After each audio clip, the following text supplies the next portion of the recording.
வணக்கம் and welcome to cricket Indians Tamil channel. இந்த வீடியோவில் நம்ம அதை பற்றி பார்க்க போகிறோம் அப்படின்னா நம்மளுடைய மும்பையோட லேட்டஸ்ட் ஆனதை பார்க்க போகிறோம். ஸோ ஃபஸ்ட்டு நம்மளுடைய எம்ஐ கேப்டோனோட இன்ட்ரா ஸ்குவாட் மேட்சை பற்றி பார்த்துருவோம். ஸோ டோட்டலி வந்துட்டு இன்னும் ஃபியூ டேஸில் வந்து நம்மளுடைய SIT20 லீக் ஆரம்பிக்க போகுது. ஸோ அந்த வகையில் பார்த்தீங்கன்னா நேற்று நம்மளுடைய MI cape town team intra squad match ஆடி இருந்தாங்க. Team Mitch vs team Harsh அப்படின்னு சொல்லிட்டு அந்த ஒரு நேமில் தான் வந்து ஆடி இருந்தாங்க. ஸோ இதில் வந்துட்டு ஒரு சைடை வந்து பார்த்தீங்கன்னா ராசி வெங்கடேசனும் இன்னொரு சைடை வந்து பார்த்தீங்கன்னா ட்ரெண்ட் போல்ட்டும் வந்து லீட் பண்ணியிருந்தாங்க. ஸோ இந்த மேட்சை பொறுத்த வரைக்கும் ஃபஸ்ட்டு ராசி வெங்கடேசனோட அந்த ஒரு டீமில் டீவல் பிரிவி, ஜார்ஜ் லிண்டு, ரபாடா, அதுக்கப்புறம் வந்து பார்த்தீங்க அப்படின்னா நம்மளுடைய பெஞ்சமின் அப்படிங்கிற பிளேயர்ஸ் இருந்தாங்க. ஸோ நெக்ஸ்ட் சைடில் வந்து பார்த்தீங்கன்னா நம்மளுடைய ட்ரெண்ட் போல்ட்டோட சைடில் வந்து நம்மளுடைய பிடெட், அதுக்கப்புறம் இங்கிரம், ரீசா ஹென்ட்ரிக்ஸ், கார்பன் போஷ் அப்படிங்கிற இந்த பிளேயர்ஸில் இருந்தாங்க. ஸோ எஸ்பெஷலி வந்துட்டு பேட்டிங் அப்படிங்கிறதுல வந்துட்டு ரெண்டு பேர், அதாவது ஒன்று வந்து பார்த்தீங்க அப்படின்னா காலின் இங்கிரம், அதுக்கப்புறம் வந்து ரீசா ஹென்ட்ரிக்ஸ், இவங்க ரெண்டு பேரும் போட்டு பொழந்தெடுத்துட்டாங்க. ஸோ அதே நேரமாக அந்த சைடு வந்துட்டு பிரீவிஸும் டசனும் பேட்டிங்கில் செமையான ஒரு பர்ஃபார்மன்ஸ் அப்படிங்கிறத கொடுத்தாங்க. ட்ரெண்ட் போல்ட் நல்ல ஒரு அருமையான ஒரு பர்ஃபார்மன்ஸ் அப்படிங்கிறது வந்து கொடுத்தாரு. ஸோ அதே நேரம் வந்துட்டு பெஞ்சமின் அவர் வந்துட்டு ஒரு டொமஸ்டிக் லோக்கல் ஸ்டாரு. ஸோ அவருக்கு வந்து பார்த்தீங்கன்னா பெரிய லெவலில் ப்ராக்டிஸ் அப்படிங்கிறது தான் கொடுக்கப்பட்டிருந்தது. ஸோ ஃபஸ்ட்டு வந்து பார்த்தீங்கன்னா ஸ்கோர் கார்டு அப்டேட் அப்படிங்கிறதுல வந்து பார்த்தீங்கன்னா ட்ரெண்ட் போல்ட் வந்துட்டு 2 விக்கெட் அப்படிங்கிறத எடுத்திருப்பாரு. டோட்டலி வந்து அந்த இன்ட்ரா ஸ்குவாட் மேட்ச் வந்து பார்த்தீங்கன்னா ஒரு 5 விக்கெட் மேட்ச் அப்படிங்கிற மாதிரி தான் இருக்கும். ஸோ டோட்டலி வந்துட்டு நம்ம விக்கெட் வந்து போகிற வரைக்கும் ஆடிக்கலாம். ஸோ அதாவது அந்த 5 விக்கெட்டும் வந்து போகிற வரைக்கும் ஆடிக்கலாம்.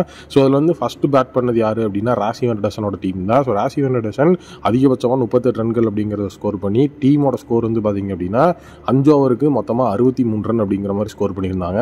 ஸோ அப்போசிஷனில் வந்து பார்த்தீங்கன்னா ட்ரெண்ட் போல்ட் வந்துட்டு விக்கெட்ஸ் அப்படிங்கிறதையும் எடுத்திருந்தாரு.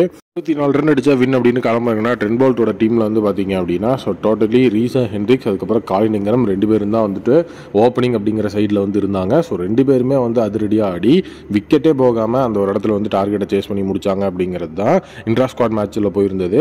பிடிட்டை பொறுத்த வரைக்கும் ஸோ நீட்டாக வந்து பார்த்தீங்க அப்படின்னா ஸோ வந்துட்டு ஓவரும் போட்டிருந்தாரு. ட்ரெண்ட் போல்ட் சைடில் தான் வந்து பார்த்தீங்கன்னா பிடிட் அப்படிங்கிறவங்களும் இருந்திருந்தாங்க.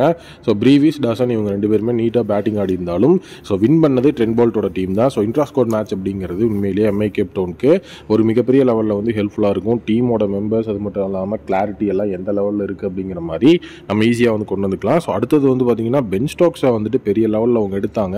பென் ஸ்டோக்ஸ் இல்லை, ஸோ ரீப்ளேஸ்மெண்ட் இன்னும் வந்து அனௌன்ஸ் ஆகலை. யார் வந்து பென் ஸ்டோக்ஸ் இடத்துல வந்து ஆட போகிறா அப்படிங்கிறது ஸ்டில் ஒரு கொஷின் மார்க்காக இருக்குது. அது யாராக இருக்கும் அப்படிங்கிறத கமெண்ட் செக்ஷனில் சொல்லுங்கள். நெக்ஸ்ட் வந்துட்டு பும்ராவோட இன்ஜுரி காரணமாக சாம்பியன்ஸ் ட்ராஃபிக்கு முன்னாடி வந்து இங்கிலாண்டோட ODI சீரிஸ் இருந்தது. February 6 வந்து ODI சீரிஸ் ஆரம்பிக்கிறதா இருந்தது. ஸோ அதில் வந்து எல்லா ஸ்டார் பிளேயர்ஸுக்கும் வாய்ப்பு கொடுக்கறதா தான் வந்து பேசியிருந்தாங்க. பும்ரா, விராட் கோலி, ரோஹித் சர்மா எல்லாருக்குமே சாம்பியன்ஸ் ட்ராஃபிக்கு முன்னாடி ஸோ ஒரு ODI சீரிஸில் ப்ராக்டிஸ் கொடுக்கணும் அப்படின்னு சொல்லி அவங்க முடிவு பண்ணி வச்சிருந்தது இங்கிலாண்டோட அந்த ஒரு சீரியஸ் தான். ஸோ இப்போ அந்த ஒரு சீரியஸ்லேருந்து பார்த்தீங்க அப்படின்னா பும்ரா ஆல்மோஸ்ட் ரூல்ட் அவுட் ஆயிடுவார் அப்படிங்கிற விஷயம் இப்போ ரிவீல் ஆயிருக்கு. ஸோ பும்ராவை பொறுத்த வரைக்கும் எஃபெக்டிவான ஒரு பிளேயர். பட் ஆனால் வந்து இந்த டெஸ்ட்டில் வந்து பார்த்தீங்கன்னா அவருக்கு இன்ஜுரி ஏற்பட்டுருச்சு. ஸோ அந்த இன்ஜூரியிலிருந்து அவர் வந்து வெளியே வரணும். அது மட்டும் இல்லாமல் சாம்பியன்ஸ் ட்ராஃபியில் அவர் ஃபுல் ஃபிட்டாக ஆடணும் அப்படின்னா இந்த இங்கிலாந்துக்கு எதிரான சீரியஸில் அவரால் ஆட முடியாது. ஸோ மினிமம் அவருக்கு வந்து 1.5 months வந்து ரெஸ்ட் வேணும் அப்படிங்கிற மாதிரி சொல்லியிருக்கிறாங்க. ஸோ 1 month அப்படிங்கிற டைம் தான் இருக்குது ஸோ அந்த இங்கிலாந்து சீரியஸ்க்கு. ஸோ அதனால் அவரோட இடத்துல உமேஷ் யாதவ் உள்ளே கொண்டு வரதுக்கான பிளான்ஸ் போயிட்டுருக்கு அப்படிங்கிற மாதிரியும் இப்போ ரிப்போர்ட்ஸ் சஜஸ்ட் பண்ணியிருக்கிறாங்க.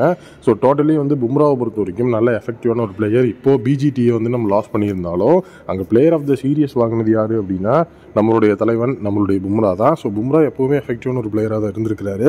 ஸோ இப்போ அவரோட ரீப்ளேஸ்மெண்ட்டே யார் வந்து நல்லா இருக்கும்னு கமெண்ட்டில் சொல்லுங்கள். ஸோ நெக்ஸ்ட்டு வந்துட்டு நம்மளுடைய சாம்பியன்ஸ் ட்ராஃபியோட ஸ்குவாடை சப்மிட் பண்ணுறதுக்கு January 12 தான் லாஸ்ட் டேன்னு சொல்லியிருக்காங்க. Jan 12 எல்லா டீமும் அவங்களுடைய சாம்பியன்ஸ் ட்ராஃபியோட ஸ்குவாட் என்ன அப்படிங்கிறத சொல்லி சப்மிட் பண்ணிடணும். ஸோ அதுக்குள்ளே வந்து பார்த்திங்கன்னா நமக்கு நிறைய ஒர்க் பண்ண வேண்டியது இருக்குது. இன்றைக்கி வந்து Jan 6 இன்னும் வந்து 2 days இருந்துட்டு பார்த்தீங்க அப்படின்னா ஸோ நமக்கு வந்து அந்த எம்ஐ கேப்டவுன் அந்த SIT20 லீக் ஆரம்பிச்சிடும். ஸோ டோட்டலி வந்து பார்த்திங்கன்னா இன்னும் 6 நாள் தான் இருக்குது நம்மளுடைய ஸ்குவாடை நம்ம சப்மிட் பண்ணுறதுக்கு. ஸோ ஒரு நல்ல ஒரு விஷயம் தான். ஏன்னா வந்துட்டு டக்குன்னு ஒர்க்ஸ் நடந்தால் தான் அடுத்தடுத்து என்ன விஷயம்னு அவங்க பார்க்க முடியும். ஸ்குவாடுக்கே ரொம்ப டைம் டிலே ஆச்சுன்னா இது பண்ண முடியாது. ஸோ டீம் இந்தியாவோட ஸ்குவாட் என்னவா இருக்கலாம் அப்படின்னு ஒரு வீடியோ நம்ம ஆல்ரெடி போட்டிருக்கோம். அந்த வீடியோ பார்க்கல அப்படின்னாலும் வந்துட்டு நீங்கள் போய் பாருங்கள்.